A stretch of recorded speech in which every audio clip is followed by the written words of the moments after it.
But there's a difference between, hey, this is hard and it's doable. This is going to cost us something. We're all going to put in energy. We're going to be tired at the end of this.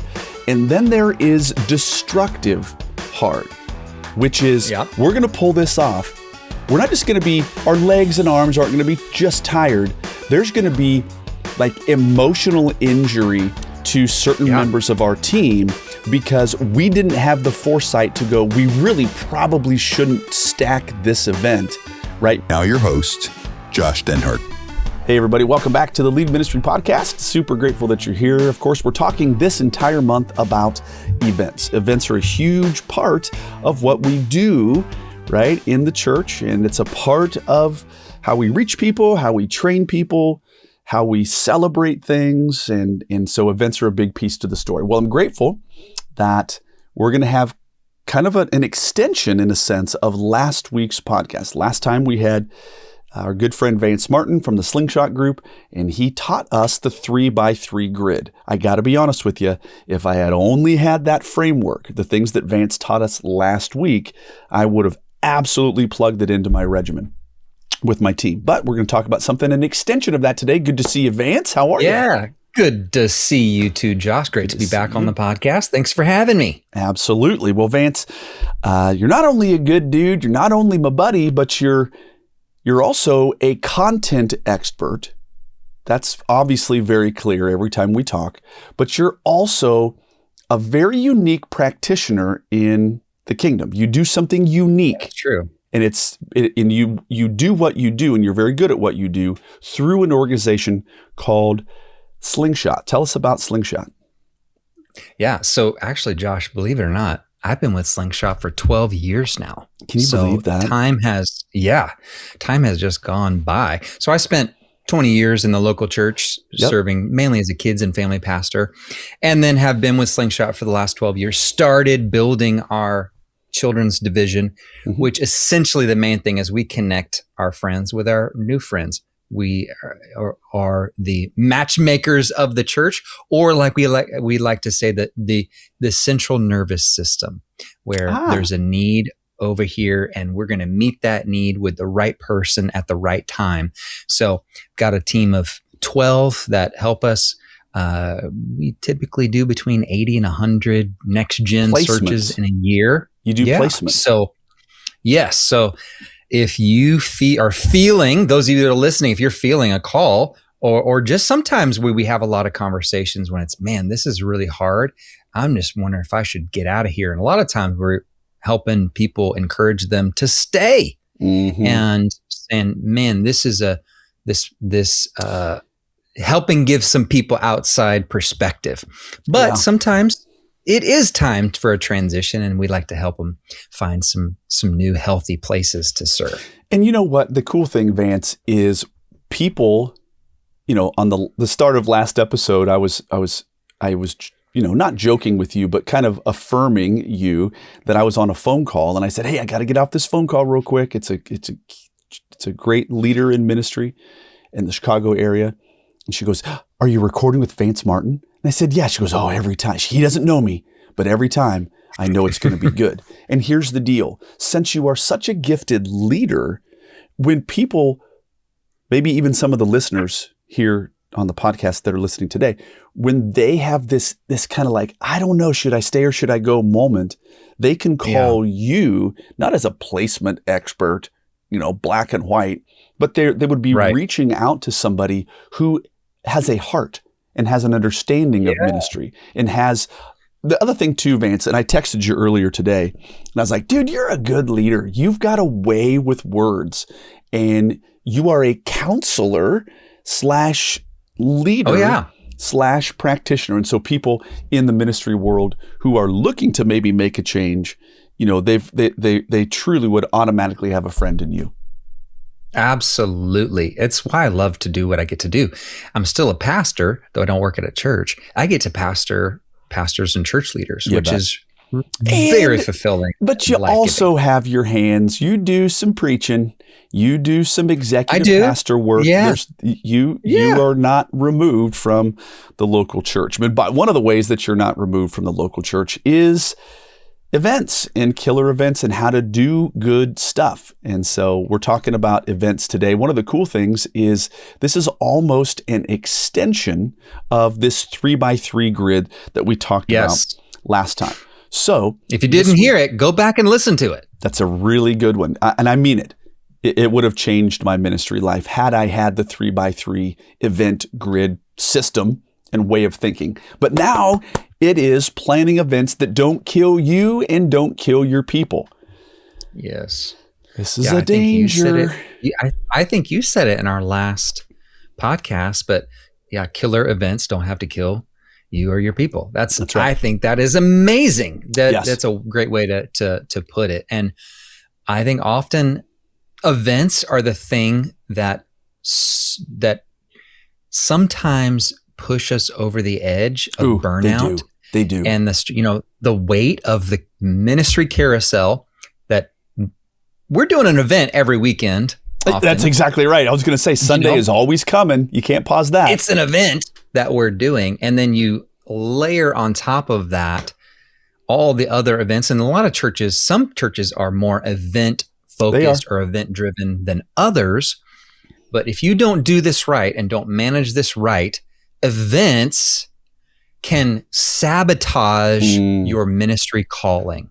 Mm-hmm. And that's what's important here. And they can take you out at the knees, and they can really blow you up, and they take you out for weeks at a time. And it's like, Sunday's still coming at me. Well, as everybody knows, or if you're new to the podcast, we have a special way of kind of packaging, in a sense, the content. We try to define it. We try to take it a little bit deeper and develop it. And then we have kind of a final call to action, and we are giving you some suggestions for how to do it. So let's jump into this definition piece. We're going to define it. Why events shouldn't break you. Vance, events should serve the mission, not consume the team. Take it away. Yeah, we talked a little bit about this in the last podcast. And so just as a reminder for everyone that we don't do events for the sake of events. Mm-hmm. If we do something, if we're going to, you have a finite resource in your time and your energy. And if I'm going to expend that energy and my team's energy that I have a finite resource of, it better be for a good purpose and reason. It needs to serve the mission, not just something that we can check a box and say, we did this event. We did that. And we can get into a rut sometimes of we just do these events and this is just what we do. This is where if you really did a hard, good look, some people, this is not across the board and this is not meant to be a accusation against a certain type of event. I'm just going to use this as a illustration. Sure. Some of you, if you really put all of your events and did an honest evaluation, you might not do VBS this year. That's right. That's right. You might not do a fall festival this year because you'd find, man, this is taking away from the mission we have. We've always done it. Yep. Doesn't mean we shouldn't do it. But if it doesn't serve the mission, if it's a consuming thing, Vance. And I got to tell you, we're not talking about change management on this particular podcast, but Josh, my very first expenditure of a shotgun shell was at the annual Christmas program that when I say did it, I did. The Grinch himself is here. And let me tell you how complicated that one was, because the champion and the singular driver of that event was the executive pastor's wife. I was going to guess the pastor's wife, but I was really close. Really close. And it was taking away, and it was really, really, really injuring and wounding a lot of things. So events should serve the mission, and that one was consuming the team, and it was mismanaged and mishandled, and it was, because here's the deal, at the end of the day, Vance, we are managers not only of a financial budget, we're also managing, we're stewards of the human resource bucket. That is a budget as well. And so how are we managing our people? Well, events shouldn't consume the team. They should serve the mission. Now, I want to talk quickly about this thing called doable hard versus destructive hard. Vance, have you ever heard this before? No, I have not. I can't wait to hear it. Yeah, doable hard versus destructive hard. Now, hear me out. Ministry is hard. It's just hard, period. It is work. Work is good.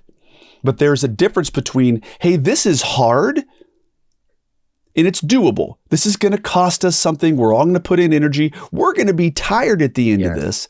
And then there is destructive hard, which is we're going to pull this off. We're not just going to be, our legs and arms aren't going to be just tired. There's going to be like emotional injury to certain members of our team because we didn't have the foresight to go, we really probably shouldn't stack this event, right? Remember we talked last time about mistimed events? Mm-hmm. And it's way too much going on, way too much. So listen, events are hard. So there's doable hard, but then there's destructive hard to where when we pull off this event, there's going to be some dead bodies emotionally, spiritually behind us. And that is now moving into not just regular hard, but destructive hard. Any thoughts on that, Vance? Yeah, I think where you're a great way, I think, to picture this is there's knowing the boundaries and the boundaries of limitations, accepting limitations. Mm-hmm. Often as leaders, we don't want to accept our limitations, our team's limitations. When we want to operate outside of the limitations, either that are physical and sometimes spiritual that God has placed, if we want to operate outside of those limitations, that's where destructive tendencies happen. That's where the outcome of being a poor steward, we talked about resources just now. I think there's 3 primary resources. There's time, money, and people. Mm-hmm. And when we move and do an event outside of the parameters that we've been given of realism of our time, our money, and our people, that's where it becomes to erode us, our teams, our purpose, our mission. And so I think about these words, doable and destructive. I think a close cousin that I like to use often is it's the difference in easy and simple. Things are not going to be easy, but we want to make them simple. Yeah, I like everything. That. It's going to be hard. Period. Doesn't mean we don't do it. Right. But we want to make it simple. We want to make it within the constraints that God has given us, or that our boss has given us, or that is not abusive to us and our family. I agree. And so we got to be cautious because a killer event shouldn't kill you, shouldn't kill your team. So now we've kind of defined it. Now we're going to dip into this development phase, right? We're going to take this concept deeper, our big second bucket for the podcast, planning principles that should save you. Vance, you've come up with these. I think they're very good. Yeah. Take it away. Number 1 is break everything into smaller pieces. Help us with this. Yeah. So, and this might be jumping ahead a little bit, but I'm going to say the reason that we do this is when we often as leaders, we think in buckets, right? I've got to do the planning. I've got to do the communication. I've got to do the marketing. We think about in buckets. It's true. If we take those buckets, which is a distinction of breaking something down, but then we break it down into the exact task that involved in those. Now we've got something that, one, I can organize in a better way and spread out over my calendar that's more realistic, and we'll get to ways that we do this in a little bit. But also it enables me to give that specific task away. So it's easier to not let something sneak up on us. So what gets defined, it's done. I like that. What gets defined gets done. And so you got to, again, we talk about the in this lead events kind of course that we wrote in this whole bigger concept. I think of it as an airplane, like a commercial aircraft. Yep. And a lot of this happens in the cockpit, in this leadership piece. And so breaking it down into smaller chunks and defining what those smaller pieces are. Well, you also have number 2, start dates and done dates. Start and done dates. Tell us about this. Yeah. So often when we're planning and thinking about things, what we'll do is we'll take a task or one of those big buckets. We may put it on our calendar. But what we don't do is then it's a done date. It's a due date. Well, if I just have a due date, I'm behind. And so what we want to do is a start date of here's when I need to start working on that, not when I'm supposed to complete this task. Because guess what? Those things sneak up on us, and all of a sudden the due date is now staring at me, and it's like, this is due today. Right.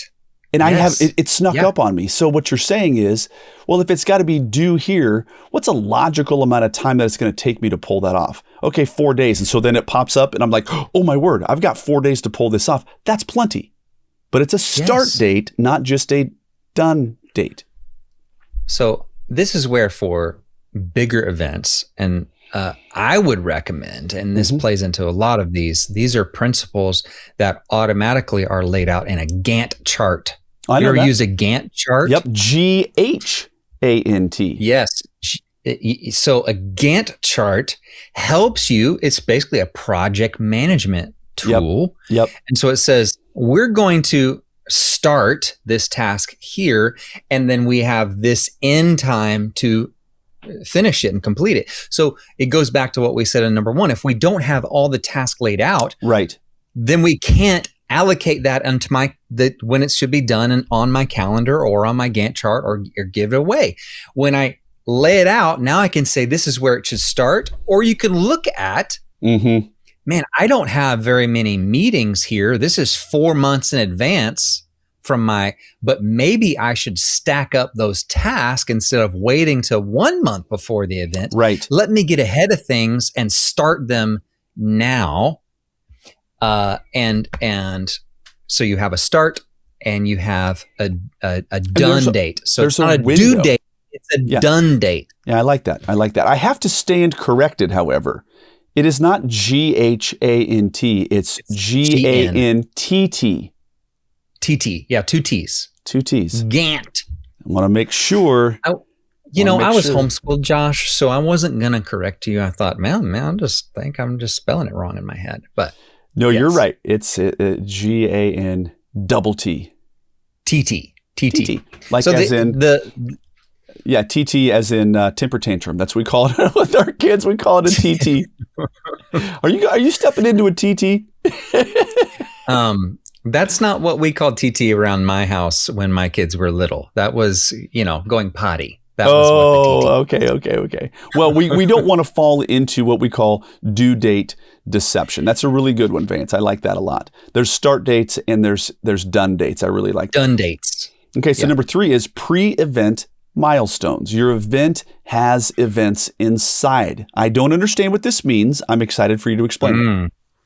Okay, so this is something a pastor that I worked with years ago taught me, and we did a lot of events at this church. Okay. And so what this was is you have typically when you go in and you do your ministry planning of your calendar, you often have these big, huge events, like to use some of the ones we were using our last episode, you got your fall festival. Well, that's not just a one thing on the calendar. What you do is then your big buckets of our planning milestone event. You treat this event, planning is to be done at this date. And we treat that just as importantly as the event itself. But the planning done date is 3 weeks before, August, 4 weeks August before. 31st, September 15th. So we are pushing everything to have everything planned. Man, that's a good idea. We have our marketing due date, our event date of marketing has to launch, on 5 weeks before. October 1st or September for our fall festival. And we treat that event on the calendar just as seriously as we do the fall festival calendar. And so when you do that, man, that's a good idea. It keeps you on track, moving towards, the big event. And what it also does is it makes sure that things don't compress to, well, I had this event and I had this event because they were more important. And now I'm just going to wait until after this event. And now you're behind. It says, no, this event is just as important. And I got to treat it as such. This is really good. Again, I wished I'd have had these kind. We did big events at our church, and I ended up becoming in charge of them, and we ended up pulling them off quite well. However, I like this idea of an event. You're treating the planning as a due date, as a done. We're officially finished planning. Now, watch this.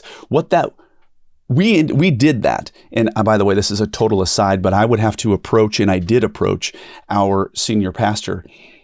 And I would say 3-4 weeks out, hey, I just want to let you know, we are completely finished planning this event, and there are no alterations that will be happening in the next 3 weeks. And your great ideas that you come up with in this 3-week window, as you're beginning to think about this event, we've been thinking about it for the last 8 months. The train has left the station. The train is left. We are now finished. It is over. There is no anything that you come up with. We want those ideas, and we'll do them next year. But don't expect and don't jump up on my grill telling me that there are no audibles, brother. Yeah, no parachuting in. Yeah, and I just felt I just had a wave of anxiety come over me right there. I know, I felt that a little. Maybe we should, have a quick therapy moment. Yeah, counseling session. Okay, fill open time. Busy seasons don't have to be brutal seasons. Talk to us about number 4, Vance. Yeah, this is something I learned coming out of a season of absolute burnout. And really, as I was evaluating, what are some of the things that caused my burnout? Well, there was a mismanagement of often when I would have empty space or downtime where we didn't have there's always something going on. Sure, of course. Right? But not allowing, when that empty space just to, take a breath and not do anything. Again, when we do all the steps that lead up to this, we can spread out. And when you're doing this calendar planning, and we talked about in last episode, get your ministry events up. Well, then you could have an event planning calendar. And we go, hey, we need to spend some time. This is where we should really focus on the preparation and the planning of this event in this space where it's downtime. And so you're spreading it out instead of stacking it up on the really, really busy season, because then they become brutal seasons. We want to redistribute that. It's kind of like when I was a kid, you probably have to do this all the time, Josh. In your trailer, you have to perfectly distribute the weight, and most of the weight has to be in front of the trailer axles. That's correct. If there's more weight behind the trailer's axles, your trailer is going to start swishing and swaying, and you cannot control it. That's right. And what this is we're going to redistribute the weight evenly into the right portion to the front before the axles.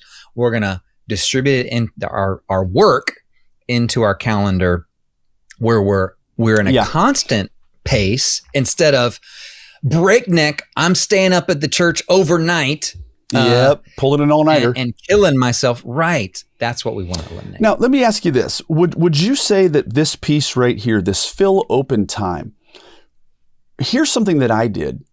At the end of our major fall festival, we had this really amazing low time right after it in the month of November, before all the crazy of December. And what we decided to do and how to fill that time was to go, okay, the October Fall Festival event is not actually done. It's done in everybody else's eyes, but we're going to take a little bit of November at a low time, and we are going to solve problems that we just experienced from the Fall Festival, because that event is coming back around next year, and it's so fresh in our minds that cleanup, took us till 11:47 and we ain't ever doing that again. No. So we're going to create in this low time where there is no pressure, we're going to create some punch lists that cause next year's cleanup to be a breeze. So we were filling time with a low time, but we were doing work, but it was different work. It was working on the event, not working in the event. Would you say that that is a helpful fill time? Oh, absolutely. The first thing that comes to my mind is one of my favorite Christmas movies, Elf. Mm-hmm. And Santa's going through and he delivered all the presents and he says, and now it's time to prepare for next Christmas. And all of the elves start cheering. Yay! That's what this is. That's what this is. Hey, we do want to have time to rest. Don't hear me saying that. It's not, you should always constantly be working. That's right. It's being wise and man, this is too much work in this season. We need to shift it over to where open is probably too strong of word. It's not blank. We're not looking to fill blank spaces. We're wanting to reallocate and redistribute, make sure it's even. Yes. The workload should be a constant and an even.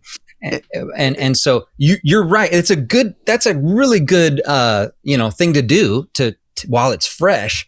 Let's take those things and use this downtime to make sure next year is great. Yes. And that's something we were very successful at. Okay. Give away tasks. You alluded to this earlier. Give away the tasks. And this thing that I have here, organization is what allows delegation. I love this. Yeah. So here's what happens. If we do a poor job of planning in the right amount of time, what happens is I can't ask somebody to do this late hour. I got to own it. I got to do it. But if we're ahead of the game and we're organized and we have all the tasks laid out with the expectations, now I can invite more people into it and give away the task so that you as the leader can do the things that only you can do, which is evaluating and coaching and making things better and celebrating and supporting the people that have joined you. Because guess what, Vance? Instead of carrying it all. People want to help. People want to help. They do. But we have to be, it really, the key term here without any alteration is organization. If you're an organized person, people are going to be willing to flock around you. Okay, so you give away tasks, but also you give away leadership. The best events are led by teams. Wait for it, not by heroes. Yeah, I mean, this is really just a continuation of 5. You have to have the organization, but you have to be willing. And here's where I would say is at the heart of this, is nobody would say, I'm the event hero. Most people they don't want to, why they don't give leadership away is because they don't want to be a dumper. They don't want to take advantage of people. And so you're probably either on opposite end of the spectrums. You are that I want to be the hero in the cape and the spotlight's on me. But my guess is that most people here may have a different perspective. And that is, I'm the one that gets paid at the church. This is mine to carry. I don't want to bother people or to weigh them down. That's right. Both are rooted in pride. Yes, they are. But it's two different pieces to this. That's really interesting. Different expressions. It's different expressions of the same root issue.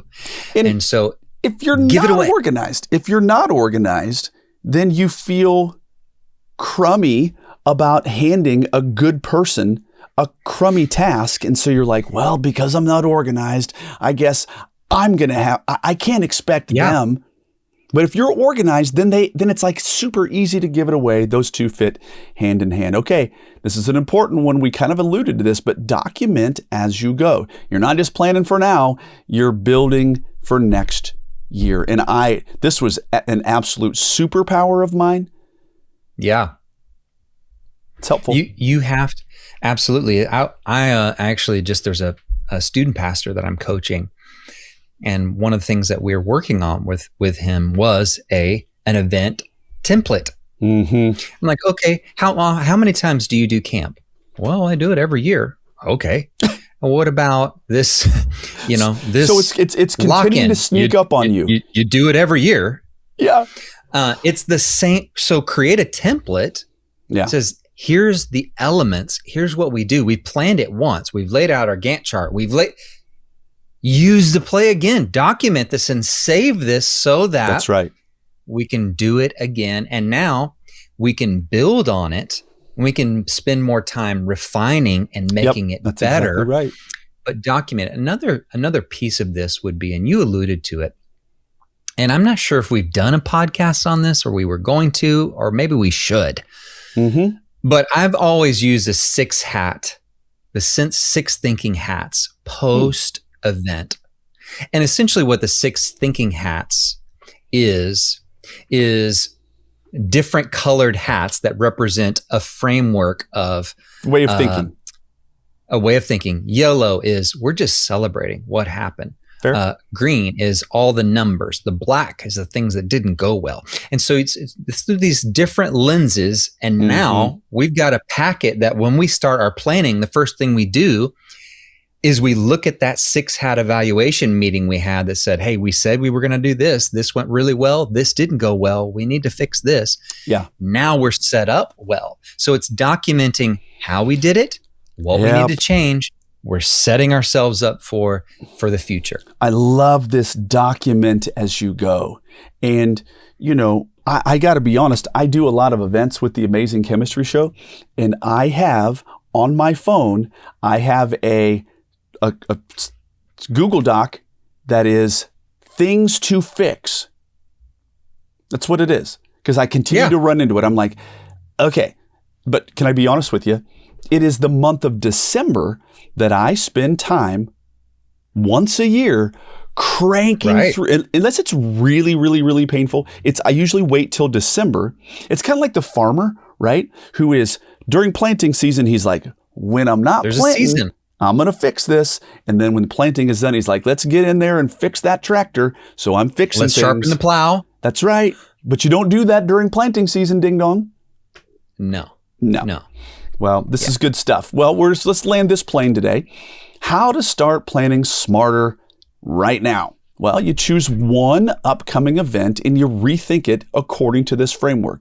Pretty straightforward, but I think it's like, don't try to do it all. And by the way, I would say not only maybe the next event that's coming up, but maybe the easiest event so that you can get some momentum on this, right?